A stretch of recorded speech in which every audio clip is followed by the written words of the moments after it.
Hello hi అండి, వీణావాదిని YouTube ఛానల్కి స్వాగతం. నేను ఇప్పుడు చెప్పబోయే lesson 8th class social studies first lesson అండి. వనరులు. మన అవసరాలను సంతృప్తిపరచడానికి ఉపయోగపడేది ఏదైనా వనరే. అంటే నీరు, విద్యుత్, రిక్షా, కూరగాయలు, పాఠ్యపుస్తకం వీటన్నిటిలో ఒక సాధారణ లక్షణం ఉంది. అంటే వాటికి ప్రయోజనం ఉంది కాబట్టి వాటిని మనం ఉపయోగిస్తున్నాం. దానికి గల ప్రయోజనమే ఒక వస్తువుని లేదా పదార్థాన్ని వనరుగా మారుస్తుంది. ఏదైనా ఒక వస్తువు వనరు అని ఎలా మారుతుందంటే విలువ ఉన్నప్పుడే, అంటే వాటికి విలువ ఉన్నప్పుడే వస్తువులు వనరులు అవుతాయి. వస్తువుకు గల ఉపయోగం లేదా ప్రయోజనం వలన దానికి ఒక విలువ వస్తుంది. వనరులన్నిటికీ విలువ ఉంటుంది. విలువ అంటే వినియోగార్హత కలిగి ఉండడం. అంటే వినియోగార్హత కలిగి ఉండడము అంటే ఇప్పుడు మనం ఏదైనా ఒక వస్తువును ఉపయోగించుకున్నాం అనుకోండి, అది వినియోగించుకున్నాం అనుకో, దానికి వినియోగార్హత కలిగి ఉంది కాబట్టి అది మనకు వనరుగా ఉపయోగపడుతుంది. ఇప్పుడు ఒక పుస్తకమే మనం రాయడానికి ఉపయోగించుకుంటున్నాం కాబట్టి, అంటే వినియోగించుకుంటున్నాం కాబట్టి దానికి విలువ ఉంటుంది. కొన్ని వనరులు ఆర్థిక విలువను కలిగి ఉంటాయి. లోహాలు ఆర్థిక విలువ కలిగి ఉండవచ్చు, కానీ అందమైన ప్రకృతి దృశ్యం కలిగి ఉండకపోవచ్చు. రెండూ ముఖ్యమైనవే. అవి మానవ వనరులను తీరుస్తాయి. ఇప్పుడు ఐరన్ ఉంది. ఐరన్ అనేది మనకి చూడటానికి అంత అందంగా ఉండదు, కానీ అది ప్రకృతి దృశ్యం కలిగి ఉండకపోవచ్చు, కానీ ఆర్థిక విలువ కలిగి ఉంటుంది. కానీ ఆ రెండు కూడా మనకి మానవ అవసరాలను తీరుస్తాయి. పేటెంట్ ఏదైనా ఒక నూతన ఆలోచన లేదా ఆవిష్కరణపై ప్రత్యేక హక్కు. సాంకేతికత ఇది పనులు చేయడం లేదా వస్తువు తయారు చేయడంలో ఉపయోగించే నూతన జ్ఞానం, నైపుణ్యం. సాంకేతికత అంటే డెవలప్మెంట్. మనం ఏదైనా కొత్తగా ఆలోచించి ఒక వస్తువుని తయారు చేసామనుకోండి, దానిలో మనకి సాంకేతికత ఉంది అంటాము. సమయము, సాంకేతికత అనేవి వస్తువులను వనరులుగా మార్చగల రెండు ముఖ్యమైన అంశాలు. మనం ఏదైనా ఒక వస్తువుని కనుక్కోవాలి అనుకుంటే దానికి కొంత టైంని కేటాయించాలి, కొంత నైపుణ్యాన్ని, అంటే కొత్తగా ఏ విధంగా తయారు చేయాలని మనలో ఉండే నైపుణ్యాన్ని ఉపయోగించాలి. అప్పుడు మాత్రమే అది వనరులుగా మార్చగలం. ఈ రెండు ప్రజల అవసరాలను సంబంధించినవి. ప్రజలే అత్యంత ముఖ్యమైన వనరు. ఇప్పుడు వనరుల రకాలు. వనరులని సాధారణంగా సహజ వనరులు, మానవ నిర్మిత వనరులు, మానవ వనరులుగా వర్గీకరించవచ్చు. సహజ వనరులు ప్రకృతి నుండి సహజంగా లభిస్తూ ఎక్కువ మార్పులకు లోను కాకుండా ఉపయోగించబడే వనరులను సహజ వనరులు అంటారు. ఇప్పుడు నీరు ఉంది, అది మనం డైరెక్ట్గా ఉపయోగించుకుంటాము, కానీ మనం ఎటువంటి మార్పులు చేయము, అది సహజ వనరు కిందకు వస్తుంది. మనం పీల్చే గాలి, నదులు, సరస్సుల్లోని నీరు, నేలలు, ఖనిజాలు అన్నీ కూడా సహజ వనరులే. మనం వీటిని నేరుగా ఉపయోగించుకుంటాము. సహజ వనరులను స్థూలంగా సహజ వనరులని స్థూలంగా 2 టైప్స్గా విడదీశాడు. పునరుత్పాదకం కాని వనరులుగా వర్గీకరించవచ్చు. పునరుత్పాదక అంటే తిరిగి మరలా రెడీ అయ్యేవి. ఇప్పుడు నీరు ఉందనుకోండి, నీరు అనేది మనం తిరిగి రెడీ చేయడానికి అవ్వదు, అది నార్మల్గా ఉండేదే, మనకు సహజంగా లభించిందే.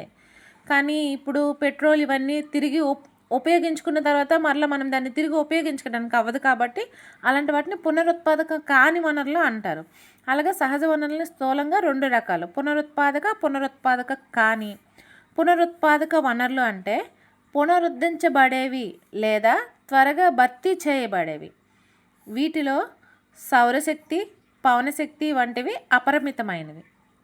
మానవ కార్యకలాపాల వల్ల ప్రభావితం కావు, కానీ నీరు, నేల, అడవి వంటి ఎన్నో పునరుత్పాదక వనరులను నిర్లక్ష్యంగా వినియోగించడం వలన కలిగే ఫలితం వాటి నిల్వలపై పడుతుంది. నీరు అపరిమిత పునరుత్పాదక వనరుగా కనిపిస్తుంది, కానీ సహజ నీటి వనరుల కొరత, నీరు ఎండిపోవడం నేడు ప్రపంచంలోని అనేక ప్రాంతాల్లో ప్రధాన సమస్యగా ఉంది. పునరుత్పాదకం కాని వనరులు అంటే పరిమిత నిల్వలు గలవి. ఒకసారి ఈ నిల్వలు తరిగిపోతే వీటిని పునరుద్ధరించడానికి లేదా తిరిగి ఏర్పడటానికి కొన్ని వేల సంవత్సరాలు పట్టవచ్చు. ఇవి తిరిగి ఏర్పడటానికి పట్టే కాలం మానవ జీవితకాలం కంటే చాలా ఎక్కువ. అందుకే వీటిని పునరుత్పాదకం కాని వనరులుగా పరిగణిస్తారు. బొగ్గు, పెట్రోలియం, సహజ వాయువు వీటికి కొన్ని ఉదాహరణలు. బొగ్గు అనేది ఎప్పుడో పురాతన కాలంలోన చెట్లు ఇవన్నీ కూలిపోయి భూమి అడుగుకు వెళ్ళడం వల్ల అది కొన్ని వేల సంవత్సరాల తర్వాత అది బొగ్గుగా మారుతుంది. ఆ బొగ్గు అనేది మనం అది రెడీ చేయడానికి కావదు, అది పునరుత్పాదకం కాని వనరు కాబట్టి దాన్ని నీట్గా ఉపయోగించుకోవాలి. భూభాగం, వాతావరణం, ఎత్తు వంటి అనేక భౌతిక అంశాల ఆధారంగా సహజ వనరులు విస్తరించి ఉన్నాయి. సహజ వనరులు ఏర్పడటానికి అవసరమయ్యే భౌతిక అంశాలు ఏంటి అని క్వశ్చన్ అడుగుతాడండి. భూభాగం, వాతావరణం, ఎత్తు, పైవన్నీ అని అడుగుతాడు. పైవన్నీ అనేటప్పుడు మనం పైవన్నీ ఆన్సర్ పెట్టాలి. భూమిపై ఈ అంశాల విస్తరణ భిన్న ప్రాంతాల్లో విభిన్నంగా ఉండటం వల్ల ఈ వనరుల లభ్యత కూడా అన్ని ప్రాంతాల్లో ఒకే విధంగా ఉండదు. ఈ వనరులు అనేవి కొన్ని దగ్గరలో ఎక్కువగా దొరుకుతాయి, కొన్ని దగ్గరలో తక్కువగా దొరుకుతాయి. అంతా ఒకేలా ఉండదు కాబట్టి భిన్న ప్రాంతాల్లో విభిన్నంగా ఉంటుంది. ఇప్పుడు సెకండ్ వన్, మానవ నిర్మిత వనరులు. కొన్ని సందర్భాల్లో పదార్థాల సహజ రూపం మారినప్పుడే అవి వనరులుగా మారుతాయి. ప్రజలు ఇనుపు ధాతువు నుండి ఇనుమును సంగ్రహించడం నేర్చుకున్న తర్వాతే ఇనుము ఒక వనరుగా మారింది. ఇలా మానవ నిర్మిత వనరు అయిన ఇనుమును ఉపయోగించి ప్రజలు భవనాలు, వంతెనలు, రోడ్లు, యంత్రాలు, వాహనాలు వంటివి నిర్మిస్తారు.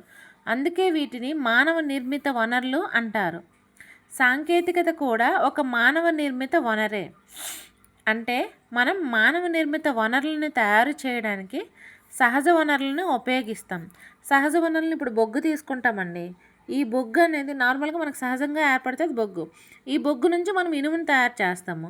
అప్పుడు అంటే మానవుడు తయారు చేస్తాడు కాబట్టి అప్పుడు మానవ నిర్మిత వనరు కిందకు వస్తుంది. అది మానవ వనరులు జ్ఞానం, నైపుణ్యం, సాంకేతికత, పరిజ్ఞానం కలిగిన ప్రజలు మరిన్ని నూతన వనరులను సృష్టించడానికి ప్రకృతిని సమర్థవంతంగా ఉపయోగించుకుంటారు. అందువల్లనే మానవులు ఒక ప్రత్యేక వనరుగా పరిగణించబడతారు. వనరుల నిల్వ అంటే ఉపయోగించుకోవడానికి అందుబాటులో ఉన్న మొత్తం వనరులు. మానవ వనరు అనేది వ్యక్తుల సంఖ్య అంటే ఎంతమంది ఉన్నారు అనే పరిమాణం మీద, సామర్థ్యాలను వాళ్ళు ఎంత చేయగలరు అనే దాని మీద మానసిక శారీరక సూచిస్తుంది. మానవులను ఒక వనరుగా పరిగణించడంపై కొందరికి అందరికీ ఒకేలాంటి అభిప్రాయం ఉంది. భిన్నాభిప్రాయాలు ఉన్నప్పటికీ భౌతిక పదార్థాన్ని విలువైన వనరుగా మార్చడంలో మానవ నైపుణ్యాలు సహాయపడతాయనే వాస్తవాన్ని ఎవరూ కాదనలేరు. ఇప్పుడు ఏదైనా ఒక విషయాన్ని కనుక్కోవాలంటే, దేనికైనా మందుని కనిపెట్టాలంటే అది మానవుడే కనిపెట్టగలడు. బొగ్గు నుంచి ఇనుమును తయారు చేస్తున్నారంటే మానవుడే కనిపెట్టగలడు. అంటే నార్మల్గా అయితే ఏది చేయకుండా మానవుడు ఏమీ చేయకుండా ఏమీ చేయలేరు కాబట్టి మానవుడు కూడా ఒక వనరే. అనగా ప్రజలే మానవ వనరులు. విద్య, ఆరోగ్యం ప్రజలను విలువైన వనరులుగా తయారు చేయడానికి సహాయపడతాయి. ప్రజల నైపుణ్యాల నాణ్యతను మెరుగుపరచడం ద్వారా వారు మరిన్ని వనరులను సృష్టించగలిగేలా చేయడాన్ని మానవ వనరుల అభివృద్ధి అంటారు. సుస్థిర అభివృద్ధి భవిష్యత్తు తరాల అవసరాలను దృష్టిలో ఉంచుకొని వనరులను జాగ్రత్తగా వినియోగించుకోవడం ద్వారా ప్రస్తుత అవసరాలను తీర్చుకోవడం. అంటే మనకు ఉపయోగపడినంత మనం యూజ్ చేసుకొని మన భవిష్యత్తు గురించి ఉపయోగించుకొని, అంటే భవిష్యత్తు గురించి ఆలోచించి వాళ్ళకి తగింది ఉంచాలి. మనమే మొత్తం నాశనం చేసేస్తామంటే తర్వాత తరాలకి ఏమీ ఉండదు.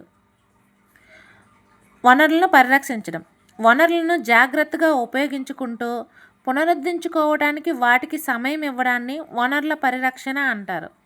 ప్రస్తుత అవసరాలకు వనరులను ఉపయోగించుకోవడం, భవిష్యత్తు కోసం వాటిని సంరక్షించుకోవడంలో సమతుల్యతను పాటించడాన్ని సుస్థిర అభివృద్ధి అంటారు. వనరులను సంరక్షించుకోవడానికి అనేక మార్గాలు ఉన్నాయి. ప్రతి వ్యక్తి వనరుల వినియోగాన్ని తగ్గించుకోవడం, వస్తువుల పునర్వినియోగం, పునశ్చక్రియ ద్వారా తన వంతు సహకారాన్ని అందించవచ్చు. సుస్థిర అభివృద్ధి యొక్క కొన్ని సూత్రాలు: అన్ని జీవుల పట్ల గౌరవం, శ్రద్ధ కలిగి ఉండడం, మానవ జీవన నాణ్యతను మెరుగుపరచడం, భూమి యొక్క జీవశక్తి వైవిధ్యాన్ని కాపాడడం, సహజ వనరుల క్షీణతను తగ్గించడం, పర్యావరణం పట్ల వ్యక్తిగత వైఖరి విధులను మార్చుకోవడం, సమాజాలు తమ సొంత పర్యావరణాన్ని కాపాడుకోవడానికి వీలు కల్పించడం. ఇక్కడ మల్టిపుల్ చాయిస్ క్వశ్చన్స్ ఉన్నాయండి. క్రింది వాటిలో ఏది పదార్థాన్ని వనరుగా మార్చదు? ఏ ఉపయోగం, బి విలువ, సి పరిమాణం. ఉపయోగం, విలువ అనేది వనరుగా మారుస్తుంది, పరిమాణం అనేది వనరుగా మార్చదు. Answer C. క్రింది వాటిలో మానవ నిర్మిత వనరు ఏది? క్యాన్సర్కు చికిత్సకు మందులు, ఊట నీరు, ఉష్ణమండల అడవులు. ఆన్సర్ అనేది క్యాన్సర్ చికిత్సకు మందులు కనుక్కోవడం అండి. ఎందుకంటే ఊట నీరు, ఉష్ణమండల అడవులు సహజంగా ఏర్పడతాయి. వాక్యాన్ని పూర్తి చేయండి. పునరుత్పాదకం కాని వనరులు అంటే పరిమిత నిల్వ ఉన్నవి, మానవులచే తయారు చేయబడినవి, నిర్జీవ వస్తువుల నుంచి ఉద్భవించినవి. ఆన్సర్ నిర్జీవ వస్తువుల నుంచి ఉద్భవించినవి. ఎందుకంటే బొగ్గు, పెట్రోల్ ఇవన్నీ కూడా నిర్జీవ వస్తువుల నుంచే తయారవుతాయండి. ఈ వీడియో కనుక మీకు నచ్చినట్లయితే లైక్ చేయండి, షేర్ చేయండి, సబ్స్క్రైబ్ చేయండి ప్లీజ్.